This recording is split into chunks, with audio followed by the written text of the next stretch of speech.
OK，今日咧我哋就會講到一個比喻，呢個比喻咧就係講到精明嘅不義管家，一個精明，但係耶穌話係一個不義嘅管家。咁我呢家會去睇一睇，點解又係精明又係不義嘅咧？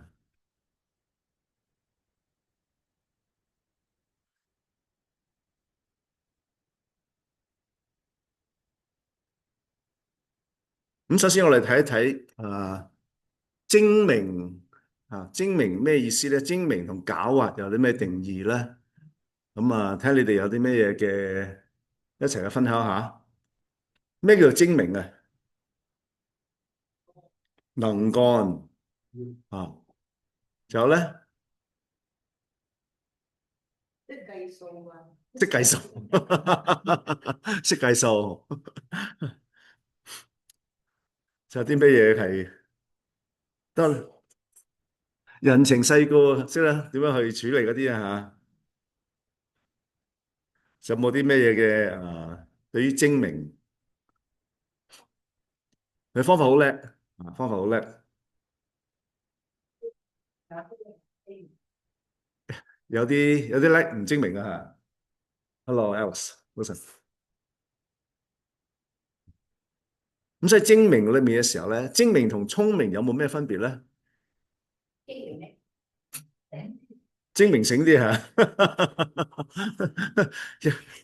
有啲人好聰明，但係咧就唔精明嘅吓。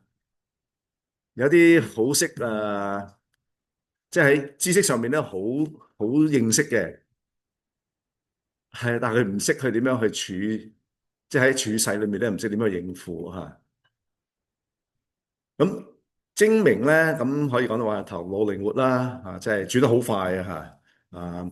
當你去請一個人嘅時候咧，你通常會請一個比較精明啲吓、精靈啲嘅吓，就唔會請一個即係啊。即係循規蹈矩，對佢係好嘅吓，但係佢唔識去轉嘅，頭腦唔識轉嘅吓。你話一佢就一，你叫佢做二咧就做二。如果你話嗱一係咁樣嘅，二係咁嘅時候咧，佢話係二係點樣㗎？係咁，即係你去逐步教佢嘅。但係精明嘅時候咧，佢頭腦轉得好快嘅，佢思路好清晰啦，好明白，好清楚知道要做乜嘢啊。咁其實我以前我請啲人咧，我都去盡量請一啲係比較精靈啲嘅嚇，但係有時都未必請到嘅嚇。咁唯有請啲即係比較係規矩啲啦嚇，即係唔會即係偷懶啊啲咁樣。有時我請啲好精靈嘅時候咧，佢識得偷懶㗎，佢識得點樣去揾地方、揾時間去 hea 一下，咁啊翻嚟㗎啦嚇。思路清晰，善於計算同埋判斷，好識計數啊！先你嚟講，好識計數啊，好識判斷嘅嚇，即係呢樣嘢好啲咧，定嗰樣好啲咧嚇？佢一睇咧就知道呢樣會好啲嘅。咁有啲人咧就話兩樣都咁好，隨便啦，是但啦嚇。處事好圓滑，喺處世方面咧，佢好識點樣去做，識做人啊嚇，識點樣去迎合人哋嘅需要嘅。精明咧就能夠好似即係去找住啲機會，通常咧帶有啲中性或者係稍為正面嘅評價嘅。一個精明咧，你都唔會話一個即係好鬼鼠嗰啲咁啊嚇。佢精明，佢會主動嘅去讓步，能夠可以獲取更大嘅利益。佢睇利益上面咧，佢睇得好清楚嘅。我可以即係蝕底呢啲，但我將來咧，我賺咗更多。呢個係精明。咁另外狡猾咧，狡猾就係咩嘢咧？咩係狡猾啊？你中意一個人狡猾定精明？精明好啲啊！咁個狡猾咧就係就用詭計啦嚇，即係去暗算你啊嚇，係用啲手段去達到個人嘅目的。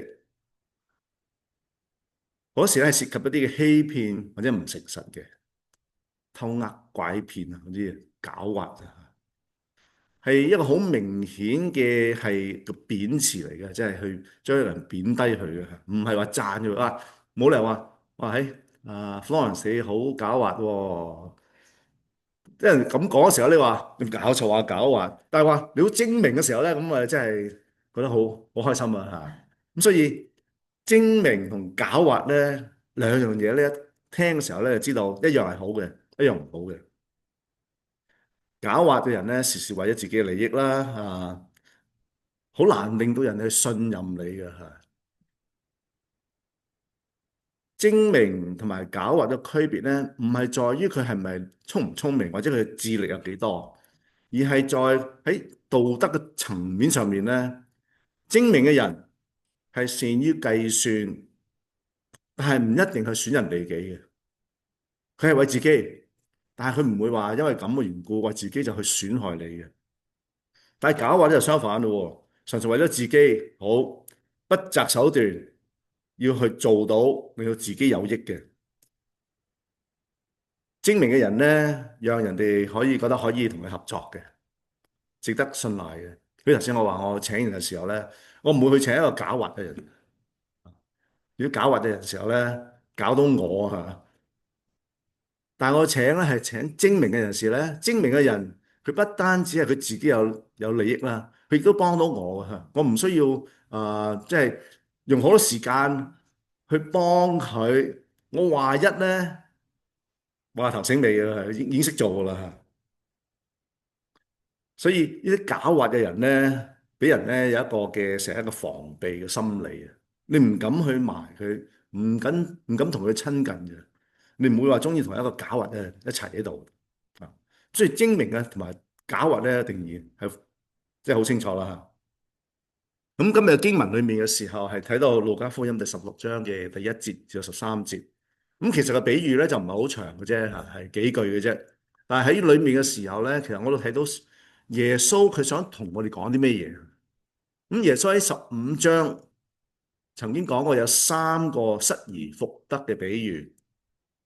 唔知你哋記唔記得喺15章有啲咩嘢嘅比喻係講到失而復得嘅咧？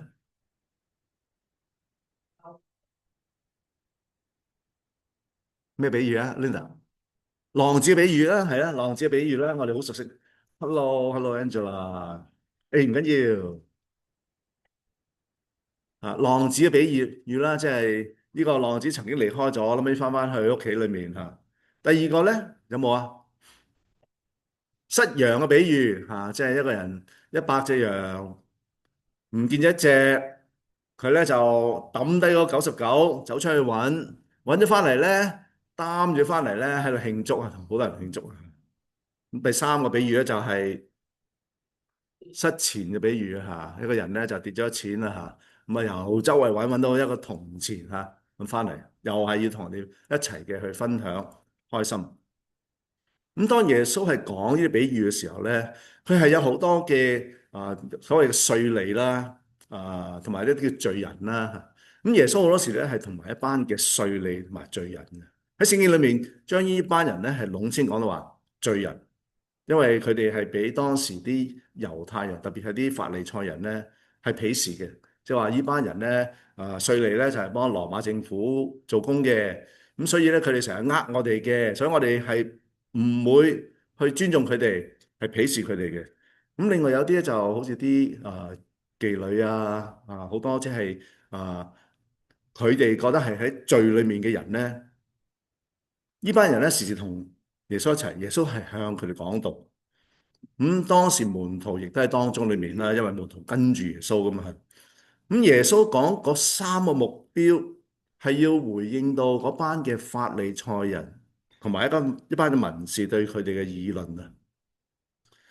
佢話呢個人接納罪人，又同佢哋食飯。所以呢班人覺得耶穌，你知唔知你做乜嘢㗎嚇？你話你自己係一個老師，你係猶太人嘅老師，但係同埋一班嘅罪人喺度，你唔覺得醜嘅咩？你唔應該覺得唔可以物以類聚嘅咩嚇？你同埋一齊嘅時候，就當係同埋佢一齊去認同佢哋，所以成日係議論耶穌啊，去接納啲罪人。但係耶穌佢想將呢個信息講出嚟，就話佢嚟咧係要拯救罪人。所以佢要嚟到啲罪人嘅當中裏面，咁所以一個醫生咧佢去醫嘅時候咧，係去班病人裏面去，就唔會去一班好健康嘅人裏面去醫佢哋嘅。咁喺呢個時候講完嗰三個比喻之後，耶穌就調轉嚟啦，同佢啲門徒講咯喎。佢門徒講咩嘢咧？咁當佢同門徒講嘅時候咧，其他人仍然喺度嘅，只不過而家個對象咧就唔係對嗰班嘅法利賽人、文士去講，係對班門徒去講啦。咁喺第一節至到第二節，咁耶穌又對門徒說：有一個財主的管家，別人向他主人告他浪費主人的財物，主人叫他來對他說：我聽見你這事怎樣呢？把你所經管的交代明白，因你不能再作我的管家。咁呢個係開頭嗰兩節，係將嗰個嘅比喻係開始咗吓。咁我哋喺度問啦，就管家佢本身嘅責任係做咩嘢咧？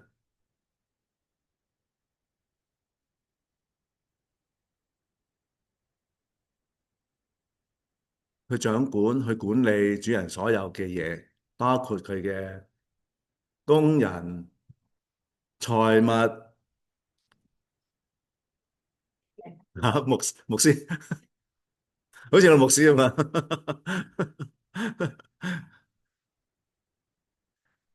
咁除咗係即係話俾佢去管理啲嘅時候，亦都係對佢有期望嘅。佢嘅期望係咩嘢？對呢個嘅管家嘅期望，醒目要醒目，係要醒目啦，唔好亂花費啲嘢啦嚇，唔好浪費啦。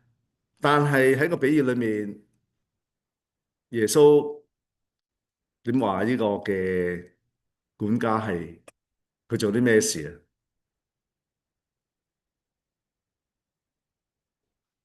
有人告發佢做咩嘢？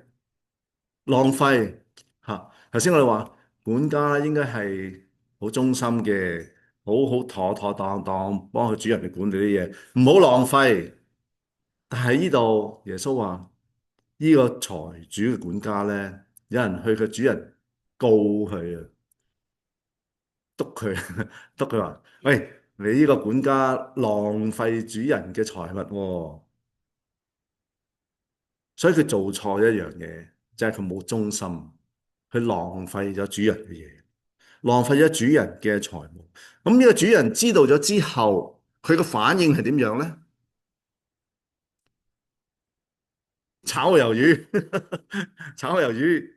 佢點講啊？佢話：有人咁樣同我講你喺我面前講清講楚啦，講清講楚，講清楚講楚之後咧，你都唔可以留喺度噶啦，因為你唔可以再做我管家啦，我要炒你魷魚啦。咁之後呢個管家又有啲咩反應咧？Lawrence，你幫我讀啊。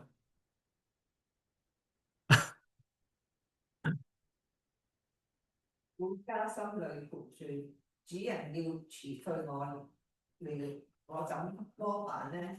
鋤地我沒有氣力，乞討我又感到羞恥。我知道該怎樣辦了，就算被辭退了，也會有人照顧我。OK 嚇，唔該晒啊。咁呢個嘅管家佢聽咗之後，佢嘅反應係點樣？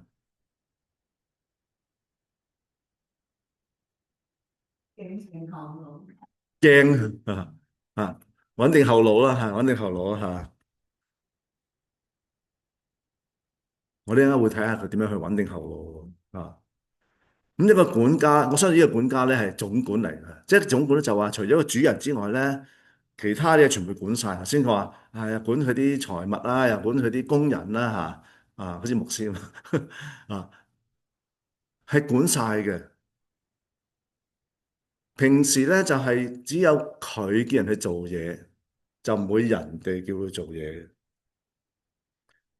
佢又唔使去落手落腳去做其他嘢。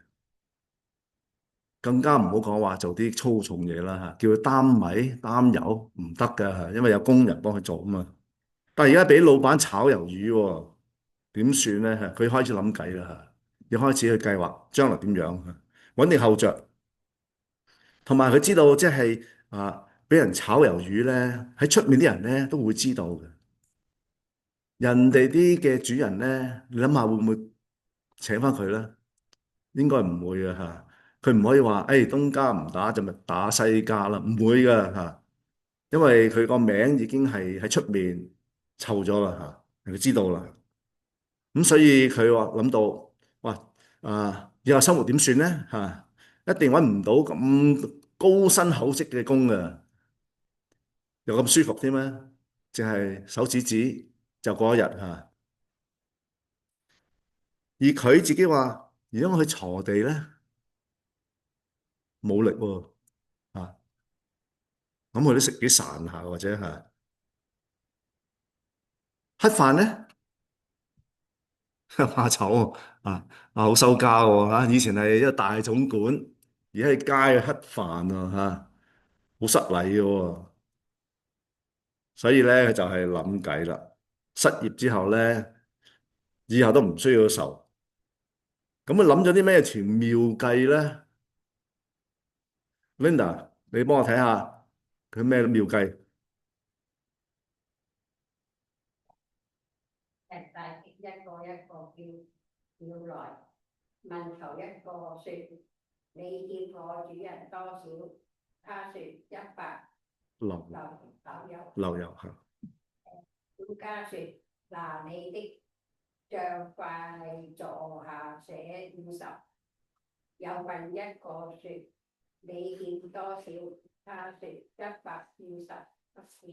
管家說：拿你的帳寫80。OK 依條就係個計啦嚇，係嘛？咁樣我就去叫嗰啲主人嘅債主啦，即係佢係債主啦嚇，有人欠佢主人債嘅，咁逐個逐個嚟就同佢講話，喂，我哋不如傾下啦嚇，我哋傾下生意，你差個主人幾多啊？第一個就話100流油，100流油咧又大約幾多咧？50斤嚇。所以呢度100乘50斤，哇，好多油，好多油。攞你嘅帳簿嚟，我哋坐低嚇。100唔好啦，寫50算啦嚇。咁你差少一半啦嚇。咁又問另一個咯喎，你差幾多啊？100石麥子。管家話咁樣咁算啦，80啦。哇！嗰個人聽到話，咦，80又唔錯喎嚇，咁一路咁樣去講同啲嘅欠債人去講。咁你覺得呢條計行唔行得通咧？如果欠債嗰個人咧，嚇！你接佢翻屋企，真係搞混。阿 Julie 咧就唔會接佢翻屋企噶啦嚇，咁狡猾嘅嚇，你成日呃埋佢點算啦嚇？其他咧，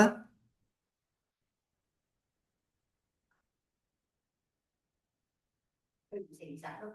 佢唔誠實條計係唔誠實嘅嚇。你唔好諗佢條計誠唔誠實先啦，你諗下佢咁嘅做法嘅時候，對於嗰啲嘅欠債嗰啲人，你覺得佢會點樣咧？即係如果人哋話Hannah，你好似差我成100萬喎，不過算啦，係啦，十萬算啦嚇，10萬算啦，或者再傾一傾5萬啦，5萬算啦嚇，5萬算啦嚇。咁你會覺得點啊？你話唔搞錯啊，我要俾晒，你唔會啊，係咪？你話哇5萬咁好啊，好啊，好啊幾好人喎你係多謝你喎咁咁即係可憐我，咁憐恤我咁體恤我你睇下嗰兩個人之間嗰個嘅互動啦即係我哋唔好睇即係話，佢咁奸㗎，咁用咩主人啊？但係你睇嗰個欠債嘅人咧，佢覺得話，咦，我有着數嘅，我着數嘅嚇，即係唔好理佢話將來接唔接佢翻屋企啦嚇，唔好理呢一樣嘢嚇。但係嗰個嘅撐人嘢嘅咧，佢覺得話，咦都 OK 喎嚇，第時你有咩需要咧，出聲啦嚇，啊有啲咩需要幫手？佢有聰明同狡猾嘅性格喺裏邊。佢有狡猾一方面睇到嘅，但係同樣係好精明。好精明，所以喺精明同埋一個狡猾之間咧，有時好難分嘅，有時好難一線之差嘅啊。如果你係個狡，如果你個精明咧，通常咧就係去處事啊，但係咧涉及到話係利益，運用咗人哋嘅利益去對你自己有好處咧，呢個有少狡猾，呢個狡猾啊。咁所以呢個管家冇錯，佢係好精明，但係同樣佢又狡猾。啊！但我睇睇佢嗰個精明嗰方面先啊，精明嗰方面先啊。點解佢精明？呢一樣嘢，我哋要去諗諗啊。但我相信喺呢一個嘅欠債還債方面咧，佢為到一班人咁樣去做嘢嘅時候咧，呢班人覺得佢話：咦，呢個管家我欠佢啲嘢嘅喎嚇，第時或者我真係要去還一還嘅喎。亦都係到時嗰個嘅管家咧，會去到呢班人裏面啊。喂，記唔記得啊？Hannah 以前100萬喎，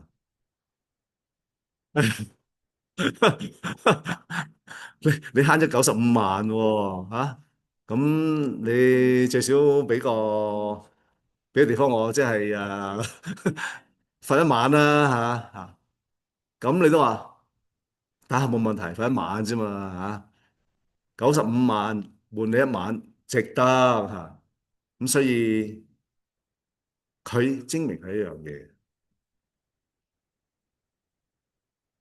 咁呢個咧，主人就去誇獎佢啦，誇獎佢啦，主人就誇獎這不義的管家做事精明。你要注意喎，誇獎呢個管家做事精明嘅係主人，唔係耶穌。啊，有啲人講，即係睇呢段經文嘅時候咧，咦，耶穌讚呢一個嘅管家係聰明喎，咁我哋咪要學佢咯，因為耶穌教我哋嘅時候咧，我哋要學噶嘛耶穌話佢精明，佢咁狡猾，咁我哋咪要好似佢咁狡猾。我要注意，呢個係個故事裏面嗰個主人話呢一個嘅管家佢係聰明，佢係精明。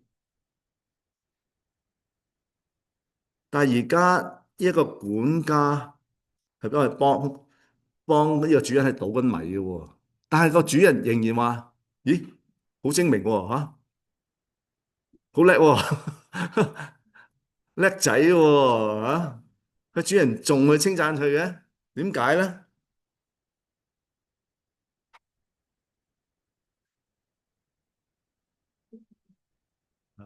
如果Hannah 頭先話100萬，我就叫佢話，不如你還剩5萬啦。咁我老闆會唔會話：喂，你好精明喎？唔會啊。但喺度，yes 呢個主人咧就係讚佢，讚隻管家好精明。點解話精明啊？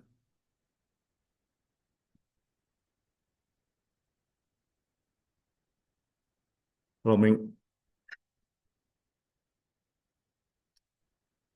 有冇人知道啊？因為我哋個個都覺得呢個嘅個管家好精明啊嘛咁呢個主人亦都覺得好精明啊嘛咁但係而家倒緊米，仲話精明，Alex 咯，點解啊？係咯，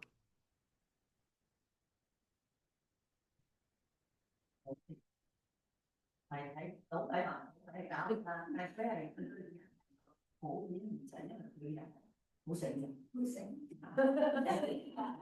但係佢倒個底係另睇啦，另外俾佢原來佢係一個好狡猾嘅，但係佢係睇佢嗰面係好嘅，佢係一個好聰明嘅人。嚇，即係我相信個主人係睇佢用佢另一面角嗯哼，度去睇佢。嚇。咁我再想問個就係呢個人呢個主人見到佢聰明嗰一面，佢聰明喺邊度？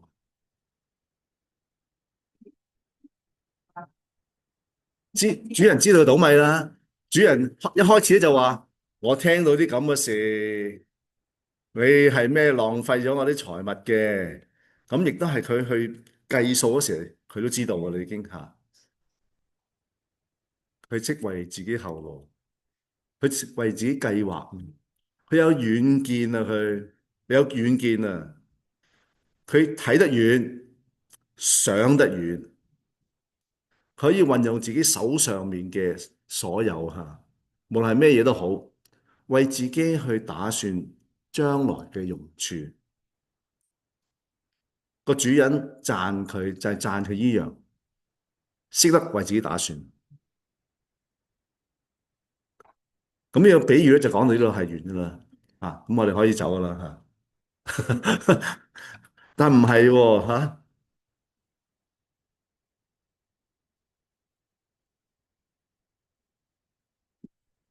耶穌佢喺呢個比喻裏面嘅時候，唔係去鼓勵我哋好似一個管家做一啲唔誠實、唔好嘅作為，而係佢要我哋喺佢呢個件事上面學識一個功課。因為跟住佢就話：Angela，你幫我讀呢個。Angela，Angela，Angela，係將世事之上，較比光明之子更加精明。呢度咧就講到話，今世之子喺世事上面較比光明之子更加精明。咁頭先我哋講到話，當然我哋知道耶穌叫我哋唔係去學呢啲不誠實嘅作為啦嚇，但係耶穌係提醒我哋每一位基督徒，我哋反應要快啊，我哋要精靈啊，好精靈嘅，要隨機應變嘅，我哋要識得點去執生我哋。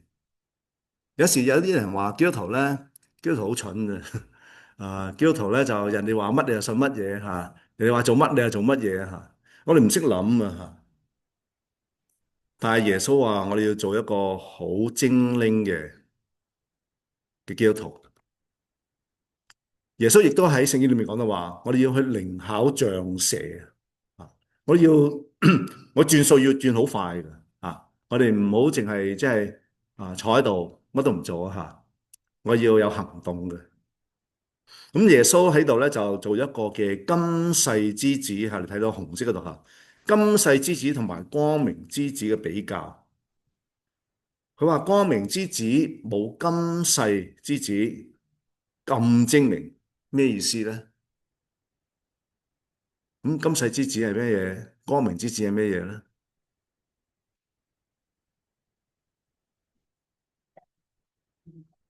識變通，你即係今世之子識變通，OK，即係光明之子就唔識變通，係咪啊？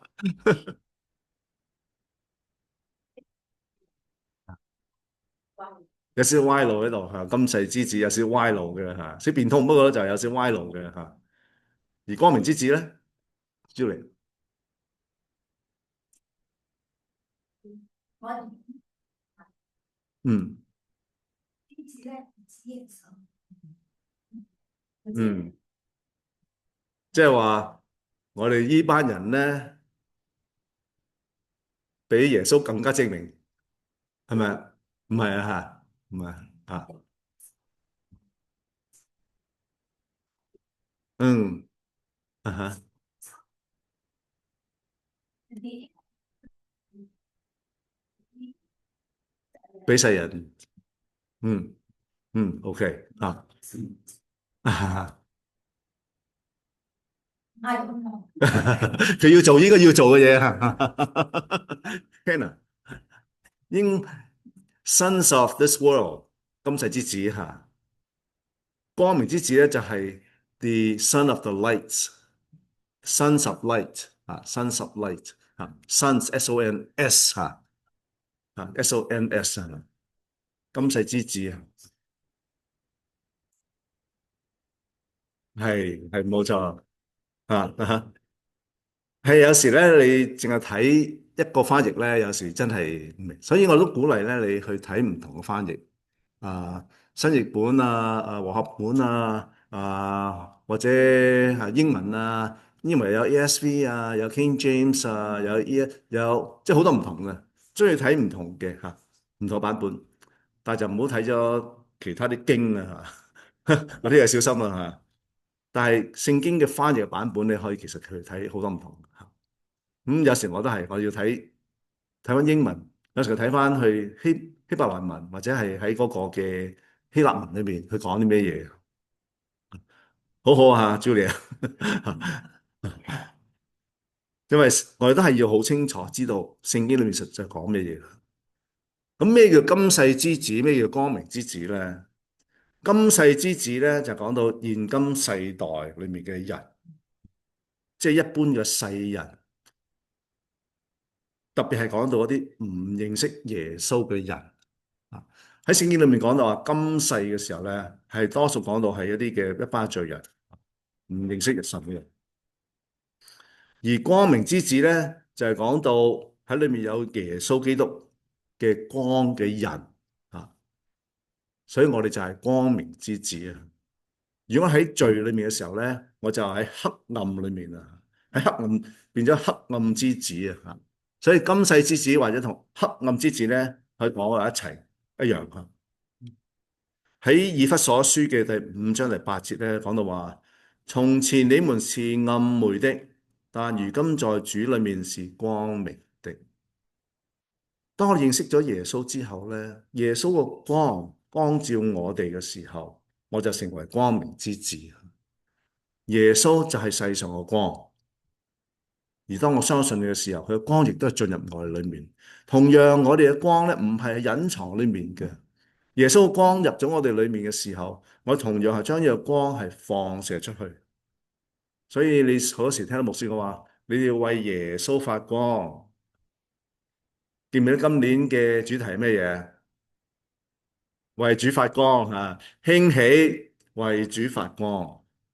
我哋聽就好容易為主發光，但係做咧未必咁容易，因為人哋睇我哋咧，即係佢哋唔認識耶穌嘅時候，佢係睇我哋每一個嘅。我哋嘅生活行為，我哋嘅言語咧，係反映到我哋同佢有啲咩分別。如果我所講嘅嘢同佢哋係一樣嘅，係冇分別。但係講嘅時候係充滿神自己嘅愛嘅時候，我哋去安慰人嘅時候，充滿愛心嘅時候，我哋去點樣幫人嘅時候，係借着神俾我嘅愛去幫佢哋嘅時候咧，人哋睇得到嘅，係從出面嘅社會係好唔同。咁所以我哋係要做光明之子。以前我哋係暗昧嘅，以前我喺罪裏面嘅時候係黑暗嘅，但係耶穌嚟到嘅時候，去光照我哋每一位。我就能夠可以成為一個光明之子，為佢去發光。咁第9節同第10節啦，Cindy 你讀。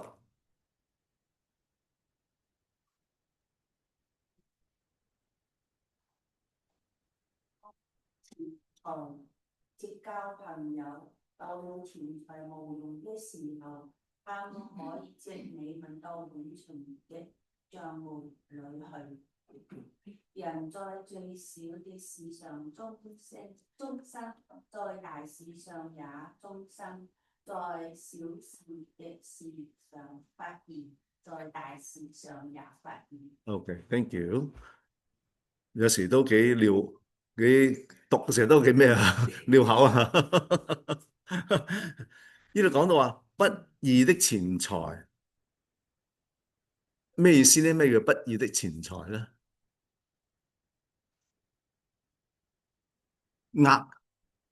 佢用偷拐騙嘅手段去攞咗啲錢財，呢個不義之財，叫不義之財不義之財不可取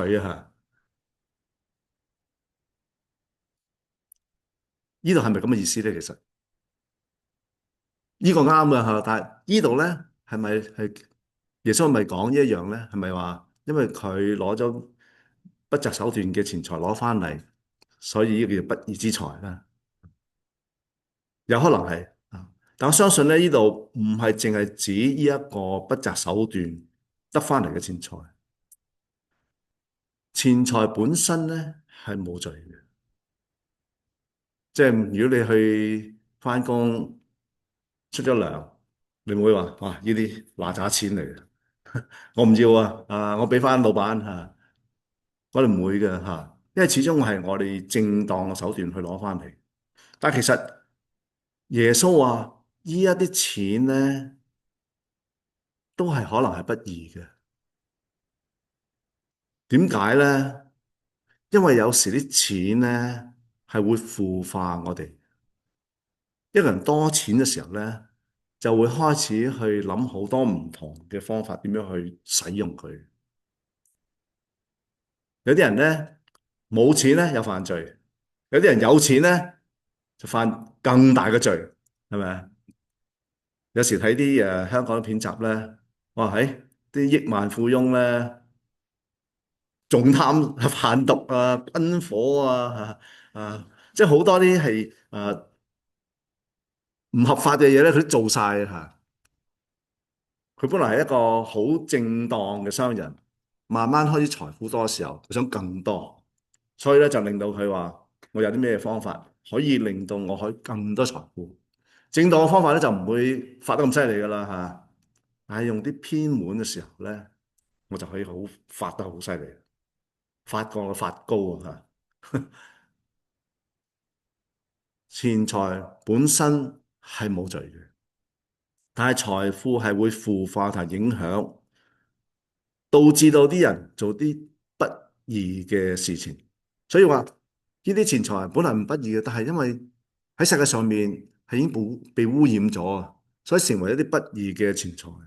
喺提摩太前書6章10節，我相信我哋都好熟悉嘅呢個金句。貪財是萬惡之根，有人因貪戀錢財而背離信仰，用許多愁苦把自己刺透了。貪財是萬惡之根。注意佢話貪財喎，唔係話財物是萬惡之根啊吓。咁所以有時我哋睇聖經咧，又要好小心啊吓。啲字眼上面咧，差一個字咧，兩個字咧，就已經係成個意思唔同咗。我哋貪戀錢財咧，呢個係萬惡之根。所以個貪念啊，個貪念係個根嚟。我哋真係睇到好多人，佢喺一個好生活好貧窮嘅時候，佢好依賴神。但係當佢受到別人祝福嘅時，被神祝福嘅時候，好多錢啦，佢就慢慢開始離開。佢覺得我唔需要神，我可以靠自己。你睇下我幾有錢，但係佢冇諗翻起佢之前貧窮係點依靠神，係恩典係從神而嚟嘅，讓佢能夠可以生活得富裕。所以貪財先係萬惡之根。咁耶穌教導我哋咧，其實喺呢個比喻裏面咧，我今日要好似林修宏一樣，教你點樣投資啊吓。投資咧就唔係為而家嘅，記住喎，投資係長線嘅喎吓，係將來之用嘅喎吓。咁所以你唔好日日即係睇下嗰個股票，哇喺今日又蝕咗10萬，咦今日又多咗2萬，咁你個心情咧就起起伏伏，起起伏伏嚇，又有喜又有愁嚇。我哋嘅投資係為咗將來嘅。呢一個嘅不義嘅管家咧，佢嘅精明之處咧，佢就識得點樣投資。佢為咗將來個去處而打算。有時我哋咧反而係唔識點樣去為咗將來個去處打算。我哋要精明，我哋要善用財物。有錢嘅時候咧，就唔好亂去揮霍喎。或者係淨係將錢儲埋晒，唔用，做一個守財奴。唔知我哋當初係咪咁樣咧？啊，我相信唔會嘅，我哋嚇，我相信我哋都係好識點樣去使用我啲錢財啊，我識點樣投資啊。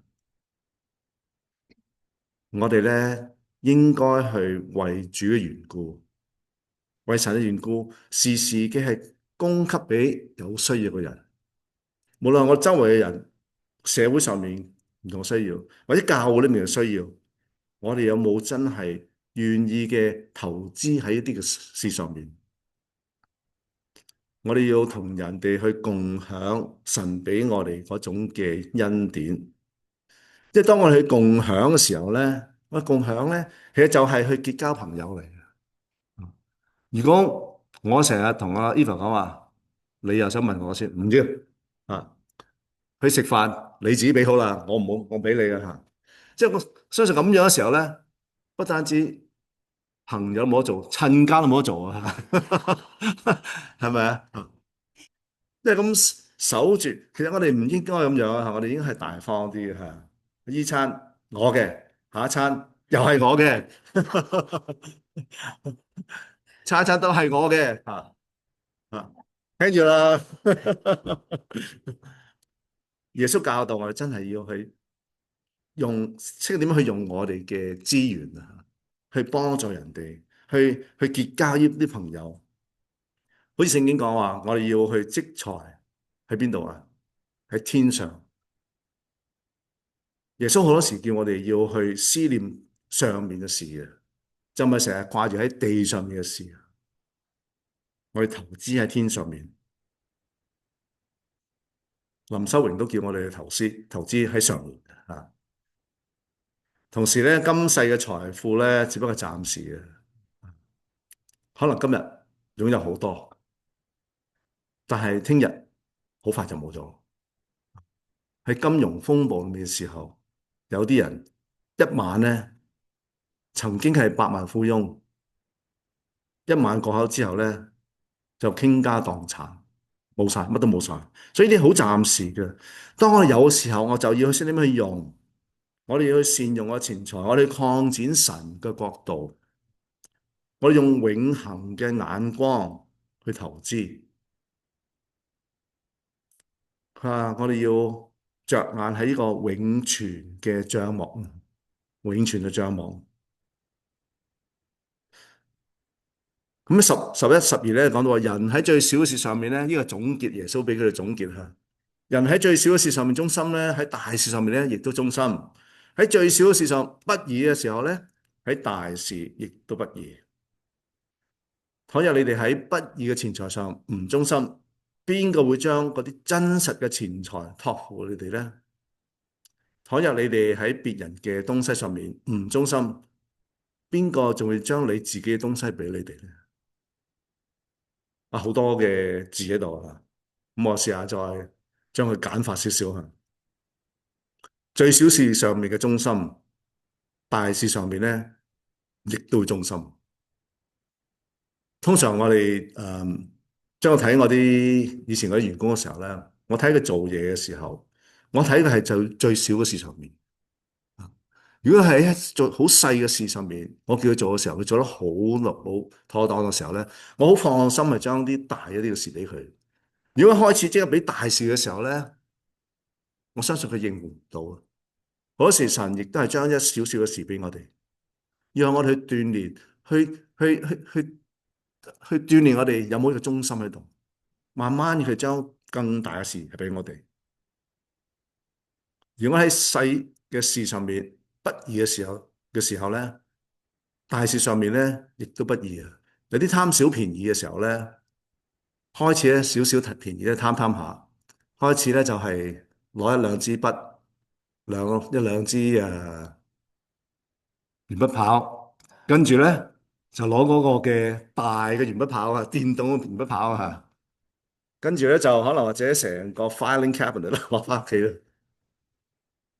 如果我哋喺小事上面嘅真係做我哋應該要做嘅時候咧，我哋大事上面咧，亦都會去好照實去做。喺不義嘅錢財上面，如果唔忠心嘅時候，頭先講到話不義嘅錢財，唔係話講啲不擇手段翻嚟嘅錢啊，喺啲好咁暫時嘅錢財上邊，如果我哋唔忠心嘅時候，咁有真實嘅錢財嘅時候咧，耶穌話我哋都唔會忠心嘅。喺人哋嘅嘢唔忠心嘅時候，自己嘅嘢咧，有啲話我會忠心嘅嚇，因為自己嘅嘢啊嘛。但係其實咧，自己嘅嘢都唔會去忠心，因為人哋託付俾你嘅時候咧，你係有責任去保存嗰一樣嘢。如果你根本唔去理嘅時候，唔 care 嘅時候，你去亂去使嘅時候咧，我相信你自己啲嘢咧都亂咁使嘅，因為冇咗個責任心喺度。所以耶穌話：小事上面忠心，大事上面也忠心。小事上面唔不義嘅時候，大事咧亦都不義。喺呢個暫時嘅錢財唔忠心嘅時候，真實嘅錢財咧亦都唔會忠心。喺人哋嘅嘢唔忠心嘅時候咧，自己嘢都唔會忠心。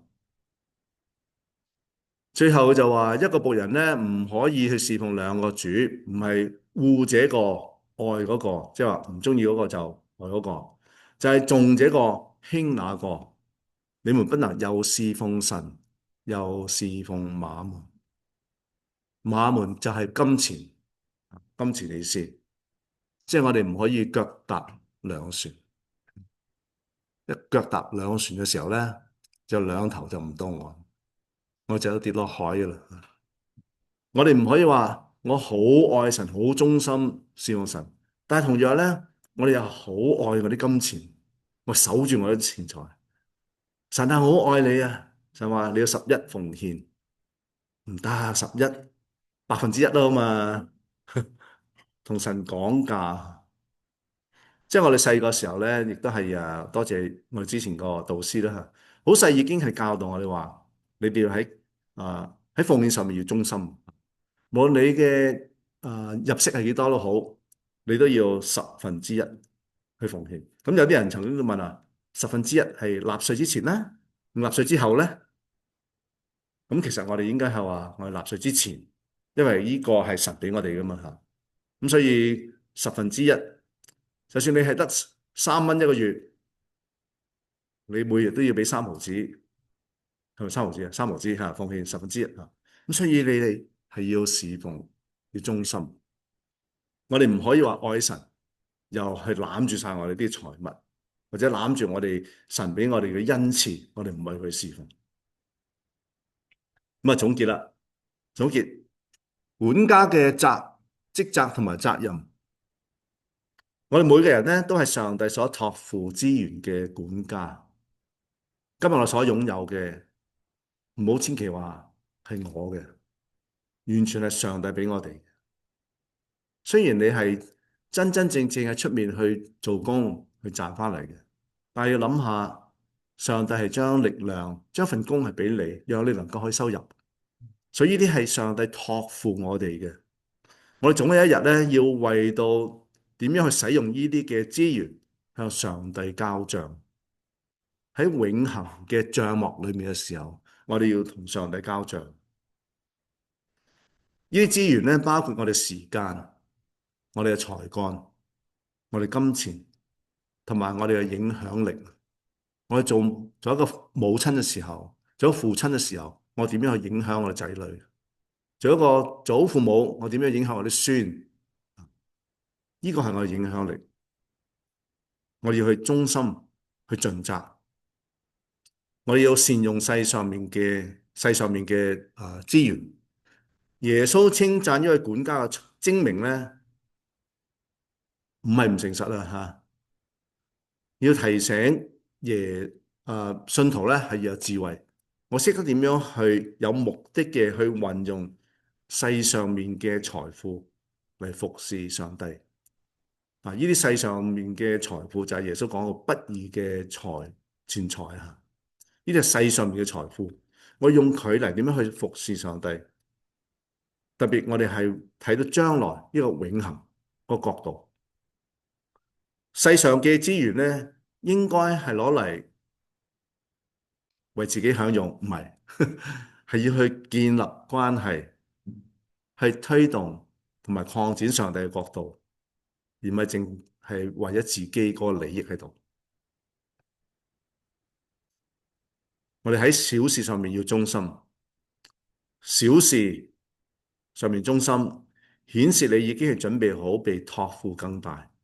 乜都要由細做起嘅，由小事慢慢一路做嘅時候，你喺公司裏面做一個小小職員，一路慢慢升嘅時候，因為你喺工作上面有表現，睇到你係有能幹、有責任、盡責，所以你個上司先係去升你級。同樣嘅，我哋喺神嘅角度裏面嘅時候，如果我哋喺啲小事上面我哋忠心嘅時候，神會繼續將大一啲嘅事係託付俾你。有啲人話我唔想做大事，所以我唔忠心。但其實我哋每一個信徒，我要做一個光明之子啊嘛，我哋要去反映到上帝嗰個榮耀啊嘛，所以我哋要去盡責。我哋嘅屬靈裏面去盡責。如果一個人喺小事上面，如果唔誠實嘅時候，或者唔忠心嘅時候，同樣喺個大事上面咧，亦都係一樣。我要專一嘅去忠誠啦。呢段經文最後一個好清楚俾我哋嘅警告，佢話一個僕人唔能夠侍奉兩個主人，唔可以侍奉上帝又侍奉金錢。記住啊，唔可以魚與熊掌吓，個個都想兼得嘅吓，唔可以嘅啊！你一定要捨棄一樣嘢。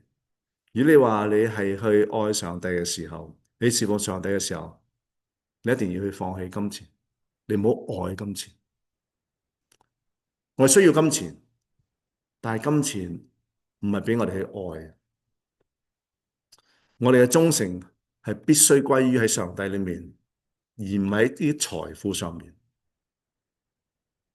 記住，財富只不過係工具，一個 tool 嚟嘅，幫我哋去做好多唔同嘅嘢啊，幫我哋去每日生活啦，幫我哋咧供屋啦吓，好多唔同嘅嘢。但係我哋有冇用啲財富去為到我哋神個國度去建立咧？所以財富只不過係工具，而唔係主宰，唔係我哋俾錢嚟管住我哋。我哋應該識點樣去管住啲財。基督徒同世人嘅對比咧，就係耶穌指出呢個世界之子啊，即係啲唔認識耶穌嘅人喺世事上面咧，往往比基督徒喺屬靈上面嘅事咧更加精明。我再講一次吓，世界之子或者非基督徒喺世界上面嘅事，往往比基督徒喺屬靈嘅事上面更精明。呢啲唔認識神嘅人，佢好識為自己打算喺個世上點樣生活。但係我哋基督徒，我哋知道有一日我都會離開世界，我哋會去到呢個永恆嘅帳幕裏面嘅時候，我哋有冇為嗰樣打算呢？因為我哋好似呢啲嘅世界之子，淨係為到世界上面嘅事去打算嘅。所以呢個提醒門徒要有意識，我有策略嘅去服侍上帝。我哋每一個人喺神嘅國度裏面都有我哋侍奉嘅崗位。我相信神會係同你講說話，喺咩崗位上面你能夠可以為佢侍奉。所以成個總結裏面講咧，呢個比喻係教導我哋基督徒要成為一個有智慧、有忠心嘅管家。我哋善用我哋嘅資源嚟推動上帝嘅國度，並且認識到真正嘅忠誠咧係應該歸於俾上帝，而唔係財富。我哋要時時去紀念喺天上面嘅事，而唔係喺掛住地上面嘅事。咁呢啲問題你自己去反思下啦吓。你比嗰個畢業管家更加精明嗎？咁呢個對你日常嘅生活有啲咩改變呢？喺金錢管理上面，你係咪真係忠心呢？有冇因為貪心或者驚而失去信靠呢？第三，你認為你喺邊一方面可以更加聰明嘅使用資源嚟結出屬靈嘅果子？屬靈嘅果子係咩嘢？記唔記得？仁愛、忍耐啊，和平、恩慈啊，即係好多呢一啲係屬靈果子裏面包括我應該有嘅啊。我有冇忍耐咧？我有冇恩慈咧？有冇信實咧？即係呢啲我哋要去學習，我哋要去結出喺屬靈裏面嘅果子。你點樣喺自己嘅職場當中裏面有冇職場就有職場，或者自己嘅家庭裏面去實踐呢個忠心小事嘅信仰，喺小事上面忠心。我哋唔好諗大事啊吓，唔好諗話啊，我好偉大嘅志向吓，我要咩咩咩吓，唔好諗嗰啲住。你喺小小嘅事上邊，你點樣去忠心？我哋慢慢學習，所以盼望你能夠可以翻去思想下呢幾樣。